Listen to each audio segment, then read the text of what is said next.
Assalamualaikum warahmatullahi wabarakatuh. Alhamdulillah, senantiasa kita berbanyak syukur atas nikmat yang Allah telah berikan kepada kita, mulai dari nikmat keimanan, nikmat kesehatan, nikmat kekuatan, dan masih banyak lagi nikmat-nikmat yang lainnya yang telah Allah berikan kepada kita. Baiklah, anak-anak ibu semua, seperti kata pepatah, tak kenal maka ta'aruf. Ya, baiklah. Di kesempatan yang berharga kali ini, Ibu akan memperkenalkan diri. Nama Ibu Preslia Putri Ananda, Ibu dari Universitas Islam Negeri Sultan Toha Saifuddin Jambi, dari jurusan Pendidikan Agama Islam. Dan alhamdulillah saat ini Ibu mendapat amanah untuk mengajar kalian semua di mata pelajaran Pendidikan Agama Islam dan Budi Pekerti. Ibu harap anak-anak semua tetap semangat dalam menjalankan aktivitas di rumah, belajar secara jarak jauh di rumah, dan semoga kalian tetap dalam lindungan Allah Subhanahu wa Ta'ala. Mungkin cukup perkenalan dari Ibu, marilah kita langsung masuk ke dalam materi kita dengan judul menghidupkan nurani dengan berpikir kritis pada bab 3. Sebelum memulai pembelajaran, marilah kita terlebih dahulu berdoa di rumah kalian masing-masing, dan kita mulai dengan bacaan basmalah. Bismillahirrahmanirrahim. Selamat menikmati videonya. Baiklah anak-anak ibu semua, mari buka buku paketnya di halaman 41 bab 3, yaitu menghidupkan nurani dengan berpikir kritis. Ya, di sini yang akan kita bahas adalah bagaimana cara kita berpikir kritis terhadap hal-hal yang terjadi di muka bumi ini dan lain sebagainya. Anak-anak ibu semua, berpikir merupakan fungsi akal. Dengan berpikir, manusia dapat memanfaatkan akalnya untuk memahami hakikat segala sesuatu.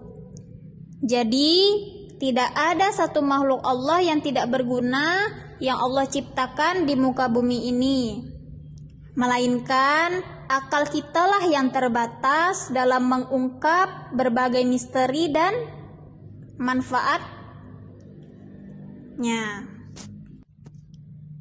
Sekarang, marilah kita perhatikan realitas kehidupan dan fenomena-fenomena alam berikut ini. Yang pertama, nyamuk yang diciptakan dengan sayap bisa terbang, justru menjadi makanan cicak dan katak yang tidak bisa terbang. Yang kedua, di samping makhluk Allah yang berbadan besar seperti gajah, beruang, kuda Nil, dan yang semisalnya, Allah juga menciptakan makhluk yang super kecil, bahkan yang tidak terlihat oleh mata sekalipun.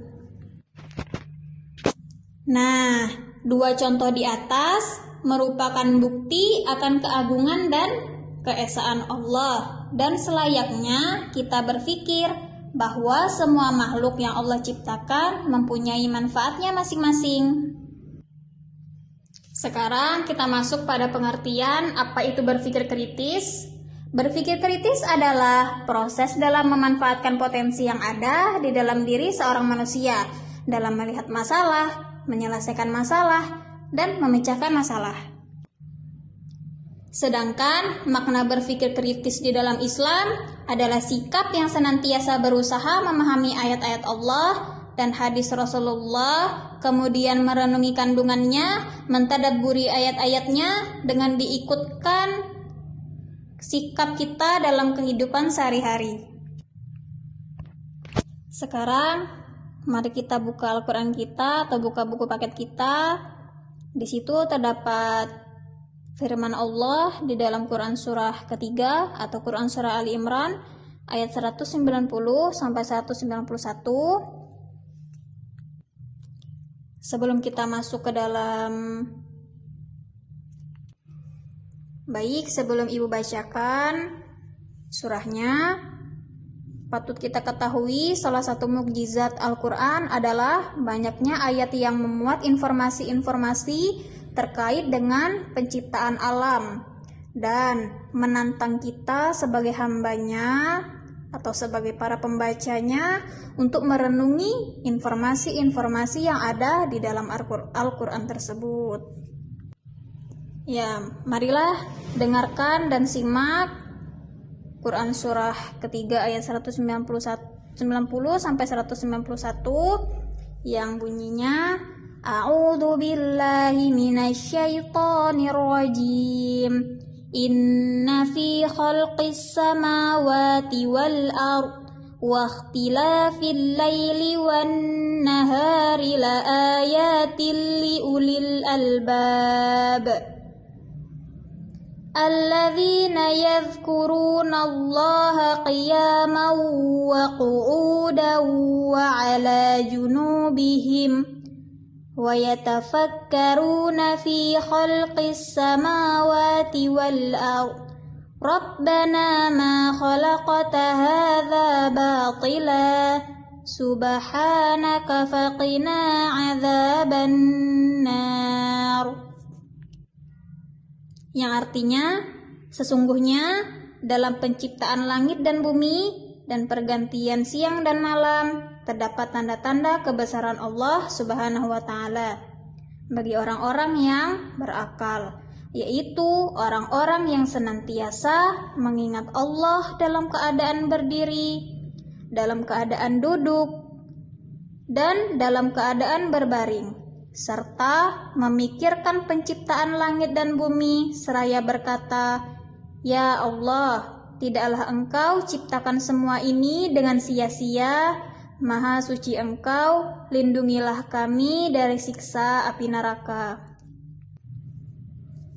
Di dalam ayat 190, ayat ini menunjukkan bahwa Allah itu maha kaya, sedangkan hambanya yang justru sangat-sangat membutuhkan Allah. Jadi kitalah yang membutuhkan Allah. Hanya Allah yang mampu menciptakan alam semesta ini dengan segala isinya, sekaligus mengatur segala urusan makhluknya di dalam muka bumi ini. Coba kita renungi, langit dan bumi yang Allah ciptakan tersusun dengan rapih, bergerak sesuai aturannya. Tidaklah semua ini terjadi dengan sendirinya, melainkan ada yang menciptakannya. Penciptaan langit dan bumi yang telah sempurna dengan segala macam bentuk berupa planet-planet, galaksi, lautan, perkebunan, pepohonan, serta adanya pergantian siang dan malam.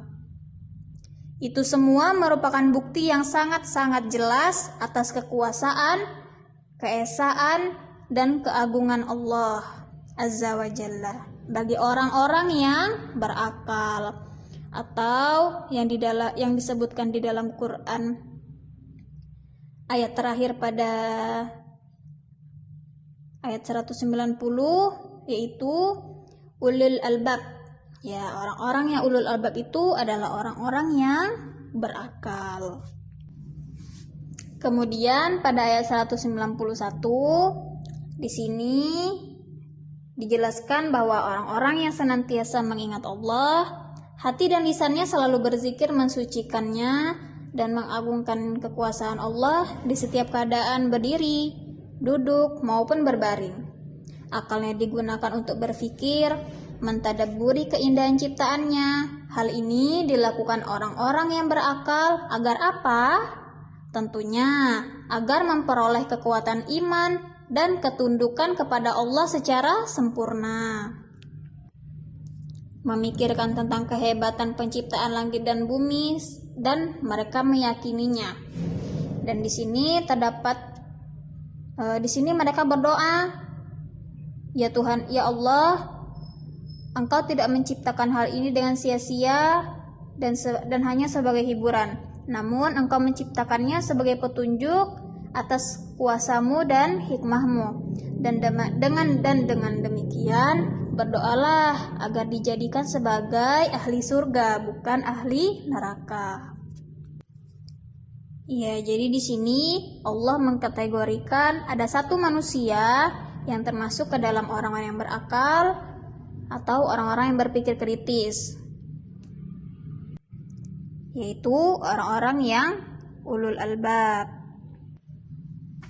Sekarang kita masuk ke dalam sikap dan perilaku terpuji yang harus kita kembangkan di dalam diri kita berkaitan dengan perilaku berpikir kritis.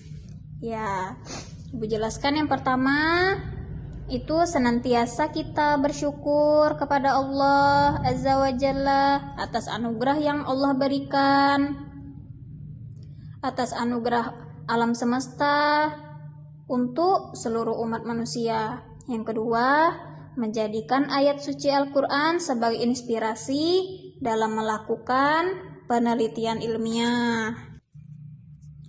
Yang ketiga, mengoptimalkan pemanfaatan alam dengan ramah untuk kepentingan bersama, untuk kepentingan umat manusia. Yang kelima, terus memotivasi diri dan berpikir kritis dalam merespon semua gejala dan fenomena alam yang Ya, baiklah, demikian pembahasan kita pada hari ini. Semoga kalian semua mendapat hikmah dan bisa mengambil pelajaran dari apa yang Ibu sampaikan. Terima kasih. Mari kita tutup pembelajaran jarak jauh ini dengan bacaan hamdalah. Alhamdulillahirabbil alamin. Wassalamualaikum warahmatullahi wabarakatuh. Sampai ketemu di pembelajaran jarak jauh mendatang.